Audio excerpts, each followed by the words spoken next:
नमस्कार जोहार, मैं पायल त्रिवेदी और आप देख रहे हैं न्यूज झारखंड। समय हो चला है झारखंड की तमाम बड़ी खबरों को जानने का और उनसे अपडेट होने का। तो चलिए जानते हैं झारखंड की तमाम बड़ी खबरों को फटाफट अंदाज में। इससे पहले अगर आपने हमारे चैनल को लाइक नहीं किया है, सब्सक्राइब नहीं किया है, तो हमारे चैनल को लाइक कर दीजिए, सब्सक्राइब कर दीजिए, साथ ही बेल आइकन को प्रेस कर दीजिए ताकि चैनल से जुड़ी तमाम अपडेट आपको मिलती रहे। और चलिए शुरू करते हैं आज की महत्वपूर्ण और पहली बड़ी खबर से। झारखंड की महिलाओं को 2500 रुपए मिलना शुरू। सीएम हेमंत सोरेन ने कहा, जनता से किया वादा पूरा कर रहा हूं। मुख्यमंत्री मैया सम्मान योजना का कार्यक्रम आज रांची के नामकुम में आयोजित होने वाला था। इसमें झारखंड की महिलाओं को 2500 रुपए की बढ़ी हुई वित्तीय सहायता मिलनी शुरू हो जाती, लेकिन पूर्व प्रधानमंत्री डॉक्टर मनमोहन सिंह के निधन पर 1 जनवरी तक सारे सरकार कार्यक्रम रद्द कर दिए गए हैं। 28 दिसंबर को नामकुम में कार्यक्रम के दौरान मुख्यमंत्री हेमंत सोरेन 5 लाभुक महिलाओं के बैंक खाते में सामूहिक रूप से राशि ट्रांसफर करने वाले थे, लेकिन अब यह कार्यक्रम स्थगित कर दिया गया है। हालांकि मैया सम्मान योजना के तहत लाभुकों के खाते में 2500 रुपए की राशि 26 दिसंबर से ही भेजी जाने लगी है। वहीं मुख्यमंत्री हेमंत सोरेन ने भी आज कहा कि पूर्व प्रधानमंत्री स्वर्गीय मनमोहन सिंह के निधन के कारण मैया सम्मान का आज का कार्यक्रम टाल दिया गया है, पर मैंने जो वादा अपने राज्य की महान जनता से किया था उसे पूरा कर रहा हूं। कहा कि हर मैया के खाते में हर माह 2500 रुपए यानी साल के पूरे 30,000 रुपए हमेशा मिलेंगे। मनमोहन सिंह पंचतत्व में विलीन, बेटी ने दी मुखाग्नि, तीनों सेनाओं ने दी सलामी। राष्ट्रपति, प्रधानमंत्री और सोनिया राहुल गांधी भी पहुंचे। पूर्व प्रधानमंत्री मनमोहन सिंह का शनिवार को निगमबोध घाट पर राजकीय सम्मान के साथ अंतिम संस्कार किया गया। उनके पार्थिव शरीर को सेना की तोप गाड़ी पर दिल्ली के निगमबोध घाट लाया गया। यहाँ तीनों सेनाओं ने उन्हें सलामी दी। इसके बाद राजकीय सम्मान के बाद अंतिम संस्कार की रस्म पूरी की गई। मनमोहन सिंह की पत्नी गुरुशरण कौर, बड़ी बेटी उपिंदर सिंह, दूसरी बेटी दमन सिंह और तीसरी बेटी अमृत सिंह निगम घाट पर मौजूद थी। परिवार ने प्रधानमंत्री मोदी से भी मुलाकात की। बेटी ने मुखाग्नि दी। निगमबोध घाट में सोनिया, प्रियंका, राहुल और कांग्रेस के बड़े नेताओं ने उन्हें श्रद्धांजलि दी। राष्ट्रपति द्रौपदी मुर्मू, प्रधानमंत्री मोदी, रक्षा मंत्री राजनाथ भी उन्हें अंतिम विदाई देने पहुंचे थे। अंतिम संस्कार के दौरान भी मनमोहन सिंह को उनकी पसंदीदा नीली पगड़ी पहनाई गई। उन्होंने कैम्ब्रिज यूनिवर्सिटी को याद रखने के लिए उसके एक रंग को अपनी पगड़ी का सिग्नेचर कलर बना लिया था। वित्त विभाग के लेखा सहायक के 348 पदों पर होगी नियुक्ति। इंटर पास भी कर सकते हैं आवेदन। झारखंड में वित्त विभाग में लेखा सहायक के मूल कोटि पद पर सीधी नियुक्ति की जाएगी। यह नियुक्ति झारखंड कर्मचारी चयन आयोग द्वारा प्रतियोगिता परीक्षा के आधार पर की जाएगी। लेखा सहायक के 384 पदों पर नियुक्ति होगी, जिसमें वरीय लेखा सहायक 217 और लेखा अधीक्षक 70 भी शामिल होंगे। इसके लिए न्यूनतम योग्यता इंटर स्तर तथा कंप्यूटर ज्ञान आवश्यक है। हिंदी टाइपिंग 25 शब्द प्रति मिनट व अंग्रेजी टाइपिंग 30 शब्द प्रति मिनट होना चाहिए। अशुद्धि अधिकतम 2% तक मान्य होगी। नियुक्ति के लिए न्यूनतम उम्र सीमा 18 वर्ष होगी। उम्र सीमा की गणना अधियाचना वर्ष की 1 अगस्त होगी। राज्यपाल संतोष कुमार गंगवार ने झारखंड वित्त अवर लेखा सेवा भर्ती, प्रोन्नति व अन्य सेवा शर्त नियमावली को मंजूरी दे दी है। गोविंदपुर साहिबगंज हाईवे पर फिर हादसा, ट्रक और बाइक की आमने सामने भिड़ंत, 1 की मौत 2 घायल। जामताड़ा से होकर गुजर रही गोविंदपुर साहिबगंज हाईवे हादसों की सड़क बन गई है। इस सड़क पर हर दिन दुर्घटना घट रही है। शुक्रवार रात भी यहां वन विभाग कार्यालय मोड़ के समीप एक बाइक पर सवार 3 युवकों को पीछे से ट्रक ने टक्कर मार दी, जिसमें युवक गिरकर घायल हो गया। इसमें 16 वर्षीय किशोर बोरवा ग्राम निवासी आशीष मुर्मू पिता लखन मुर्मू की मौत हो गई। 2 अन्य घायलों में से अरविंद हांसदा और लुच्छू मुर्मू को बेहतर इलाज के लिए धनबाद रेफर कर दिया गया है। तीनों की उम्र महज 15-16 के बीच है।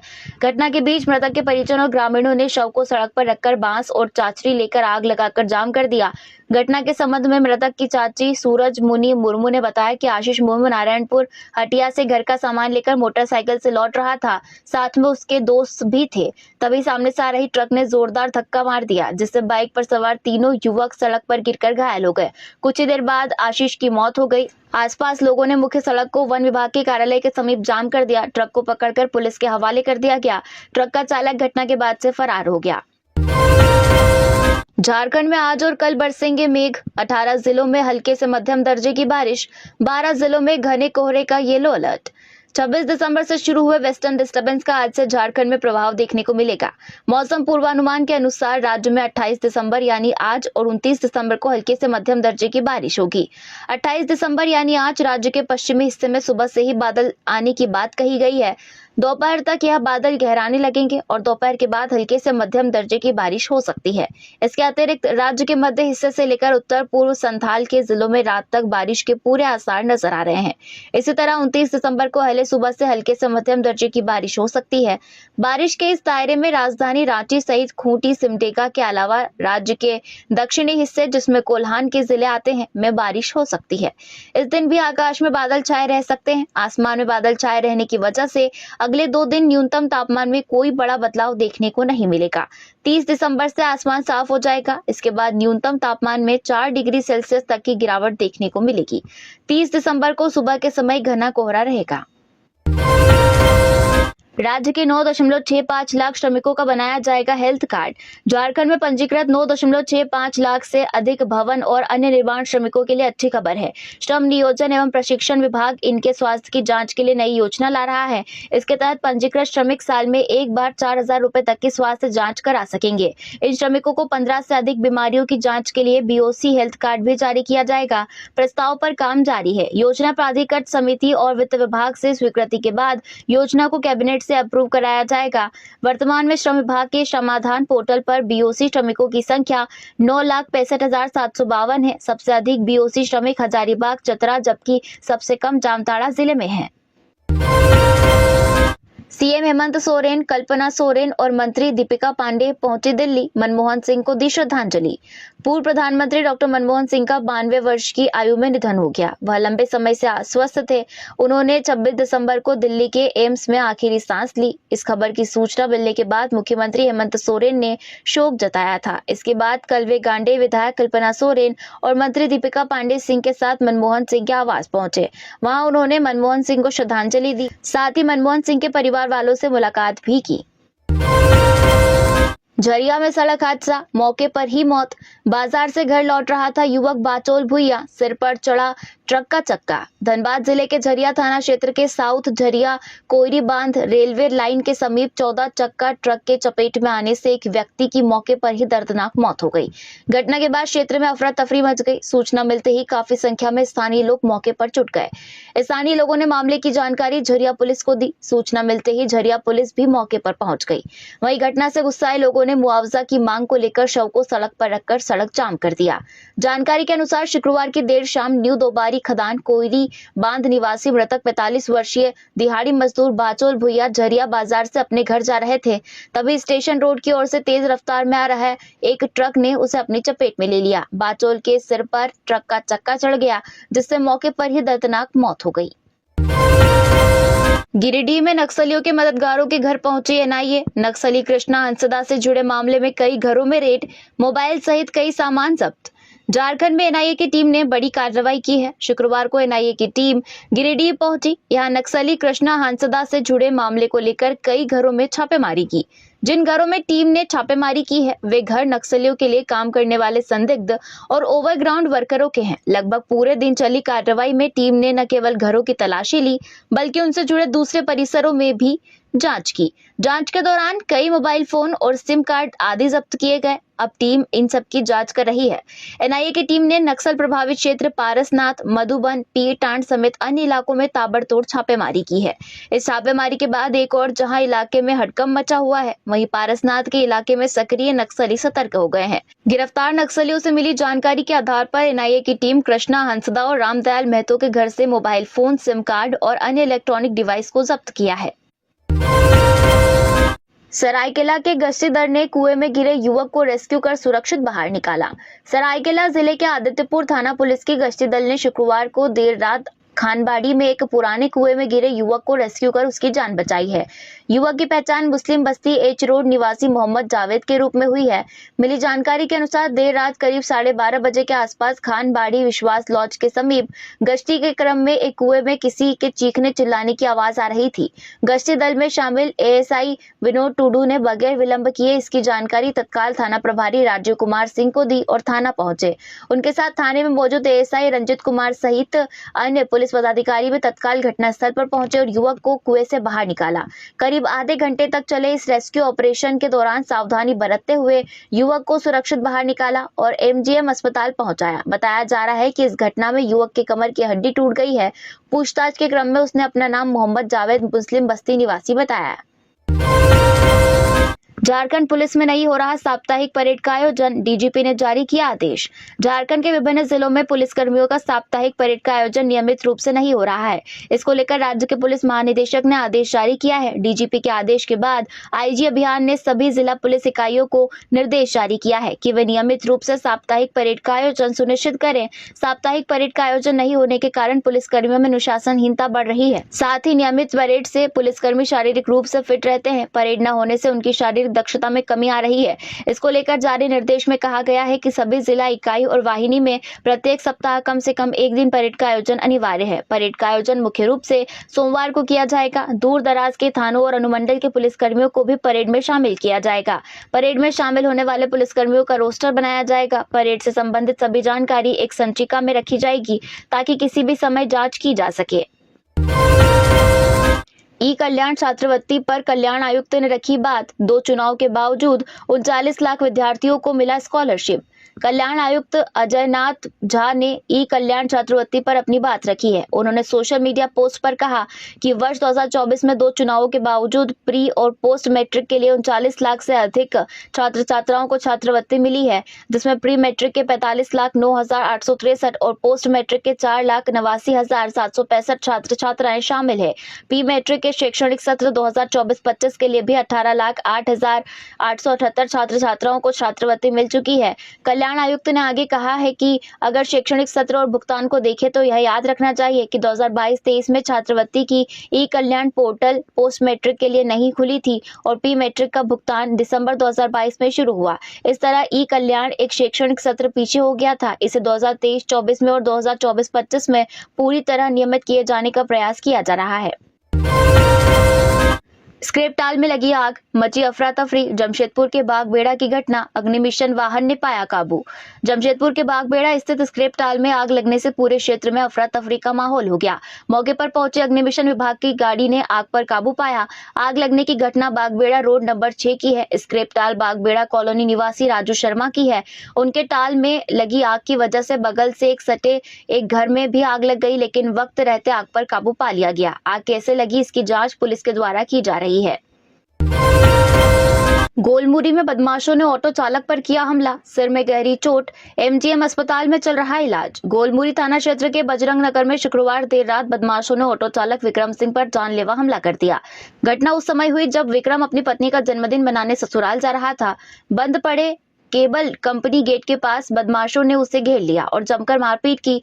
विक्रम ने वीरू सिंह लड्डू और उसके साथियों पर मारपीट का आरोप लगाया है। मारपीट में विक्रम के सिर में गहरी चोट आई है और उसे एमजीएम अस्पताल में भर्ती कराया गया है। विक्रम का कहना है कि बदमाशों ने उससे 7,500 रुपए नकद, एक सोने की चेन और मोबाइल भी छीन लिया। पीड़ित के अनुसार वीरू सिंह एक आपराधिक प्रवृत्ति का व्यक्ति है और पहले भी कई मामलों में जेल जा चुका है। विक्रम का वीरू के साथ पुराना विवाद रहा है। घटना के दौरान बंद केबल कंपनी गेट के पास बदमाशों ने पहले उसे घेर लिया और फिर बेरहमी से हमला किया। पुलिस ने मामला दर्ज कर जांच शुरू कर दी है।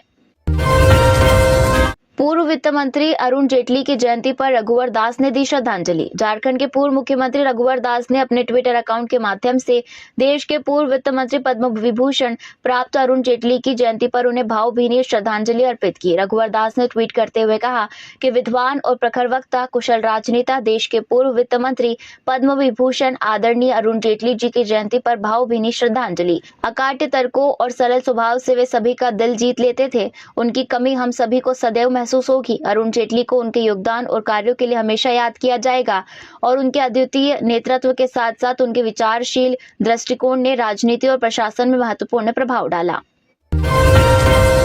कोयला चोरी के आरोपों की सीबीआई जांच के खिलाफ सुप्रीम कोर्ट में दायर याचिका पर 3 जनवरी को सुनवाई। धनबाद में कोयला चोरी और इसमें पुलिस संलिप्तता की सीबीआई जांच का झारखंड हाईकोर्ट के आदेश के खिलाफ दायर याचिका पर सुप्रीम कोर्ट में अगले वर्ष 3 जनवरी को सुनवाई कर सकता है। सुप्रीम कोर्ट की वेबसाइट के मुताबिक न्यायाधीश जस्टिस संदीप मेहता की बेंच में यह मामला सूचीबद्ध है। अब तक इस मामले में सीबीआई की ओर से जवाब दाखिल कर दिया गया है। सुप्रीम कोर्ट में इस केस की पहली सुनवाई 18 अक्टूबर को हुई थी। उस दिन शीर्ष अदालत ने झारखंड हाईकोर्ट कोर्ट के उस आदेश पर रोक लगा दी थी जिसमें धनबाद में कोयला चोरी और इसमें पुलिस संलिप्तता की सीबीआई जांच का आदेश झारखंड हाईकोर्ट ने दिया था। सीबीआई जांच पर रोक का आदेश अगले आदेश तक जारी रहेगा। सिंचाई कूप निर्माण योजना फेल, अब तक लक्ष्य के 1.11 लाख से सिर्फ 2226 कुआं का निर्माण पूरा। मनरेगा से सिंचाई कूप निर्माण योजना लगभग फेल हो गई है। इस योजना के शुरू होने के बाद से 1 साल के भीतर 15 नवंबर तक हर हाल में 1 लाख कुआं निर्माण कराने का लक्ष्य रखा गया था, जिसके विरुद्ध ग्रामीण विकास विभाग ने 1,11,000 से अधिक कूप निर्माण की स्वीकृति दी थी। लेकिन हालात यह है कि अभी तक सिर्फ 2226 कूप का ही निर्माण पूर्ण हो पाया है।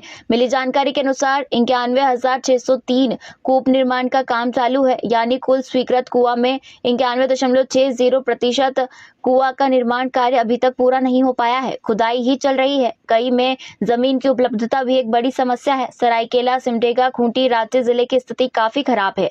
बता दें कि मुख्यमंत्री हेमंत सोरेन ने सिंचाई सुविधा बढ़ाने के लिए 1 लाख कुआं निर्माण कराने का निर्देश ग्रामीण विकास विभाग को दिया था। इसकी स्वीकृति भी दी गई थी। गिरिडीह में तेज रफ्तार कार खेत में गिरी, एक की घटनास्थल पर हुई मौत, 3 हुए घायल, बेहतर इलाज के लिए धनबाद रेफर। गिरिडीह जिले के खुखरा थाना क्षेत्र के हरकटवा नदी के समीप हुए भीषण सड़क दुर्घटना में एक युवक की मौके पर ही मौत हो गई, जबकि इस घटना में 3 लोग घायल हो गए, जिसमें 2 युवकों की हालत गंभीर बताई जा रही है, जिसे बेहतर इलाज के लिए धनबाद रेफर कर दिया गया है। जानकारी के मुताबिक गिरिडीह के पुलिस लाइन बरवाडीह स्थित जय माता दी टाइल्स दुकान के मालिक प्रेम साव किसी काम से गिरिडीह से खुखरा जा रहे थे। उनके साथ कार में 3 अन्य लोग भी सवार थे। जैसे ही उनकी कार हरकटवा नदी के समीप पहुंची तो वाहन चालक ने अपना नियंत्रण खो दिया, जिसके बाद गाड़ी असंतुलित होकर सड़क किनारे खेत में जा गिरी। हादसे में वाहन चला रहे गिरिडीह निवासी प्रेम साव समेत अन्य 3 लोग गंभीर रूप से घायल हो गए। घटना के बाद मामले की जानकारी खुखरा थाना प्रभारी को दी गई। सूचना मिलने के बाद थाना प्रभारी घटनास्थल पर पहुंचे। आनन फानन में दोनों घायल व्यक्तियों को इलाज के लिए पीरटांड सामुदायिक स्वास्थ्य केंद्र लाया गया, जहां चिकित्सकों ने प्रेम साव को मृत घोषित कर दिया। अवैध संबंध को लेकर हजारीबाग एसडीओ का पत्नी से विवाद, पीड़िता का भाई बोला जलने की सूचना दे फोन काटा, इलाज के दौरान मौत। हजारीबाग सदर एसडीओ अशोक कुमार के खिलाफ पत्नी अनीता कुमारी को जलाने के आरोप में लोह सिंगना थाने में केस दर्ज कर लिया गया है। एसडीओ के साले राजू कुमार गुप्ता की लिखित शिकायत पर एफआईआर में एसडीओ के अलावा उनके पिता दुर्योधन साव, छोटा भाई शिवनंदन कुमार और छोटे भाई की पत्नी रिंकू देवी को आरोपी बनाया गया है। एफआईआर में राजू कुमार ने कहा कि बहन बार बार कहती थी कि उसके पति का दूसरी महिला से अवैध संबंध है। इस बात पर दोनों के बीच विवाद होता था। इस मामले में एक बार दोनों परिवारों के बीच बातचीत भी हुई थी। तब एसडीओ ने कहा था कि आगे की शिकायत करने का मौका नहीं मिलेगा। इसके बाद फिर पति पत्नी में विवाद हुआ। हम लोग आए तो एसडीओ ने कहा था कि जहां जाना है जाओ, कोई फर्क नहीं पड़ने वाला है, मैं अनुमंडल पदाधिकारी हूं, तुम सबको बर्बाद कर दूंगा। ऐसी ही धमकी एसडीओ के पिता, छोटे भाई और उसकी पत्नी ने भी दी थी। रांची में आज से शुरू होगा पोष मेला, मिलेगा बंगाली समुदाय की परंपरा को जानने का मौका। राजधानी रांची का भगवान बिरसा मुंडा स्मृति पार्क यानी जेल पार्क आज से 2 दिनों तक बंगाली परिवेश में ढला नजर आएगा। बता दें कि बंगाली युवा मंच चैरिटेबल ट्रस्ट द्वारा जेल पार्क में 28 और 29 दिसंबर को पोष मेले के 2य संस्करण का आयोजन किया जा रहा है। यह पारंपरिक मेला रांची वासियों के लिए बिल्कुल निःशुल्क होगा, जिसके लिए आगंतुक जेल रोड स्थित ईस्ट गेट से प्रवेश करेंगे। जानकारी हो कि 28 और 29 दिसंबर को आयोजित होने वाले पोष मेले में आगंतुकों को बंगाली समुदाय की परंपरा और पारंपरिक व्यंजनों के बारे में करीब से जानने का अवसर मिलेगा। इस दौरान मेले के लिए बने प्रवेश द्वार से ही बंगाली परिवेश की सज्जा नजर आएगी। पूरे कार्यक्रम स्थल को पारंपरिक ढेका, चलनी, टुकरी और ताड़ के पत्ते से बने हाथ पंखे से सजाया गया है। फील्ड वेरिफिकेशन में सफल विद्यालयों को मिलेगी मान्यता। रांची डीसी मंजुनाथ भजंत्री के निर्देशानुसार शुक्रवार को झारखंड शिक्षा परियोजना रांची के कार्यालय में जिला शिक्षा अधीक्षक बादल राज की ओर से जिले में संचालित गैर मान्यता प्राप्त विद्यालयों के संबंध में बैठक आयोजित की गई। बैठक के दौरान जिला शिक्षा अधीक्षक ने रांची जिले में कुल 766 गैर मान्यता प्राप्त विद्यालय पर विचार किया गया। इस दौरान प्रभाग प्रभारी को निर्देश दिया गया कि अगले 2 दिनों के अंदर गैर मान्यता प्राप्त निजी विद्यालयों को मान्यता से संबंधित ऑनलाइन आवेदन सरकार की वेबसाइट पर करना होगा। वैसे सभी गैर मान्यता प्राप्त विद्यालय जहाँ किसी भी स्तर पर वर्ग 1 से 8 की पढ़ाई होती है, वहाँ शिक्षा का अधिकार अधिनियम 2009 के प्रावधान के अनुरूप अनिवार्य रूप से मान्यता प्राप्त किया जाना है। आवेदन करने वाले स्कूलों का फील्ड वेरिफिकेशन किया जाएगा। फील्ड वेरिफिकेशन में सफल विद्यालय को मान्यता दी जाएगी। बैठक के बाद पदाधिकारियों ने तैयारियां शुरू कर दी है। तो ये थी झारखंड की आज की टॉप बड़ी खबरें। ऐसे ही झारखंड की टॉप बड़ी खबरें और छोटी खबरें जानने के लिए हमारे चैनल न्यूज झारखंड को सब्सक्राइब करें और बेल आइकन को प्रेस करें। धन्यवाद।